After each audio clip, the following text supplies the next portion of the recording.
just an example of how to interpret one of these. Let's say if you look at total assets and yield on earning assets, so second one down, second one over, you see a 12.336 regression result. What that would mean is for a 1% increase in total assets, you would see an increase in the yield on earning assets of 12.3.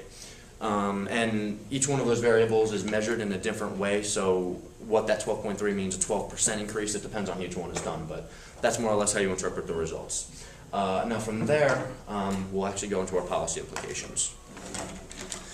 First, I think that you should regulate bank branch size. If you look, you see a very high negative correlation with asset size and returns seen by bank branches. This means in simple language that the larger a bank branch is in terms of asset size, the fewer returns they see overall when looked at in a percentage format. If bank branches were to keep a minimum size, then improved returns on assets could be achieved. Basically, just don't let bank branches get unbelievably large. Separate them into smaller branches and utilize your resources more efficiently. I think you should encourage interbank trading. We saw trading account assets have a very positive correlation with both bank efficiency and returns on assets / equity. And this simply means that banks with higher amounts of trading activity experience higher rates of return as a result. And again, simply put, if the federal government were to encourage more trading operations, then both higher results of efficiency and returns would be achieved, or could be achieved. I think you should limit bank liabilities. Here we see very high negative regression and correlation results between our liability variable and our efficiency ratio. What this means, simply that banks with high amounts of monetary debt do not operate as efficiently as banks with less debt do. Higher amounts of debt suggest a higher cost of operating, which will directly correspond with their efficiency ratio, and as a result, bring down total performance. Next, I think you should have an increased required reserve level. Just a disclaimer, the variable used to justify this policy recommendation is not statistically significant. I know Dr. D is going to yell at me for this, but this policy recommendation is more or less put in place to protect the clients, so I still think it should be done. What you see is we see a negative regression result for our total deposits variable for all 4 of our performance indicators. Since total deposits is a relatively good indicator of liquid cash a bank has to operate with, we can conclude that banks with larger amounts of liquid capital will invest on a more risky basis, leading to overall lower returns on average. To curb this risky investment, what we could do is increase the required reserves, or the actual amount of physical capital a bank has to have in its amount, or in its vault, its actual percentage of total deposits. So if you increase that percentage, it reduces their amount of capital they have to play around with, and as a result, they'll invest less risky. And actually take fewer risks with other people's money, which is why we're in this recession we are now. Next, I think you should have a minimum amount of bank insured deposits. When looking at our percentage insured variable, we see a positive correlation with our efficiency ratio and a negative correlation, or a negative result with our other 3 dependent variables. This confirms that when banks are responsible for a greater percent of their clients' money, they're going to act in a less aggressive manner when it comes to investing. And this is actually going to increase banks' overall level of efficiency while ensuring conservative investing, again, with other people's money. This is not only going to ensure healthier banks, but it's also going to help protect clients' money again. Next, I think there should be a minimum amount of interest paid on deposits. We see a positive regression and correlation result for our total interest expense variable and our efficiency ratio.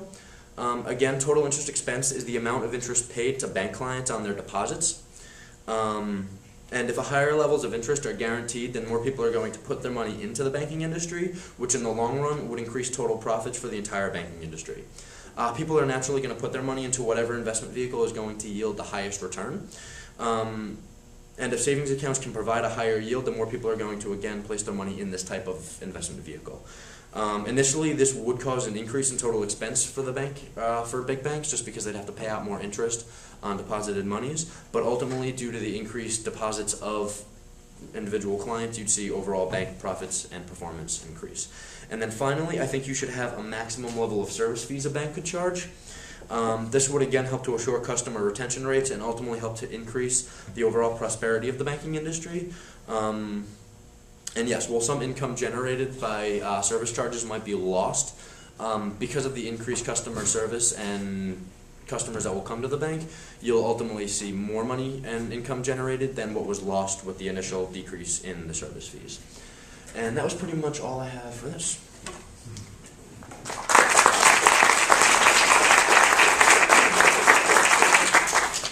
Any questions?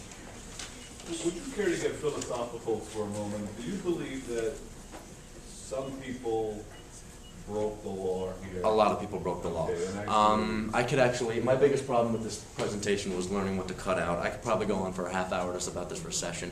I think that the reason we primarily need regulation in this banking industry, not that the federal government is perfect by any means, but I don't have enough faith in human character, I guess, or people's ability not to be greedy when put in a situation where they can make lots and lots of money at the expense of other people, not to take advantage of it. So I think that and I'm not saying that the government is doing a perfect job of regulating, because it was actually government legislation that ultimately allowed this to happen. I think that the regulation needs to be done in a way that is not only regulation needs to be put in place that's going to primarily protect the American people. Ultimately, it was the American people that paid for this recession twice, first by losing it and then with the TARP money that they had to put out. That's what really needs to be protected. So philosophically, yes, a lot of people broke the law. There's actually been a couple of real estate brokers that have come out and admitted to fraudulently filling out applications just so people could be approved for one of these subprime mortgages. These big banks were so desperate to get these millions and millions of subprime mortgages grouped together quickly because they knew they weren't going to last very long. People would actually lie, like people, not people, real estate agents and other professionals would lie on applications, and they've actually come out and admitted that. So yes, people absolutely have broken the law, and we're still paying for it as a result today. Any other questions?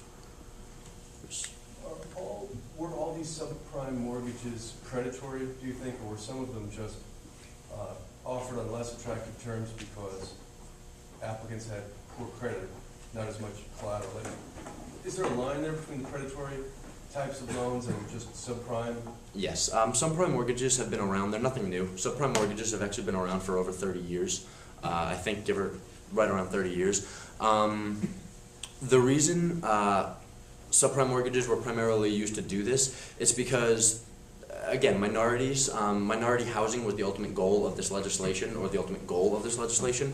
The majority of these people are living in poor areas where the overall education level is less. Most college-educated people could read one of these mortgage contracts and not understand it. So the chances of one of these people being able to understand it is also much less likely.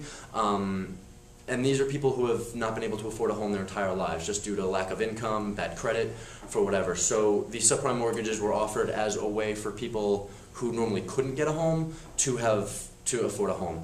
My next door neighbor actually in my hometown was actually affected by this. She is going into foreclosure in about 2 weeks because she couldn't afford her regular mortgage payments. She reconsolidated with a subprime loan, and within 6 months her mortgage payment started jumping again, and now she's being evicted. That's what happened to millions and millions of people, and that's why those CPOs, or those large investment vehicles, lost all of their value, and all the money was lost to begin with.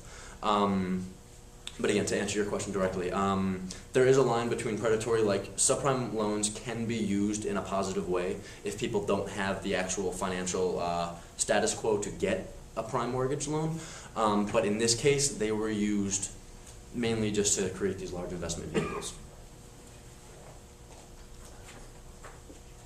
Okay.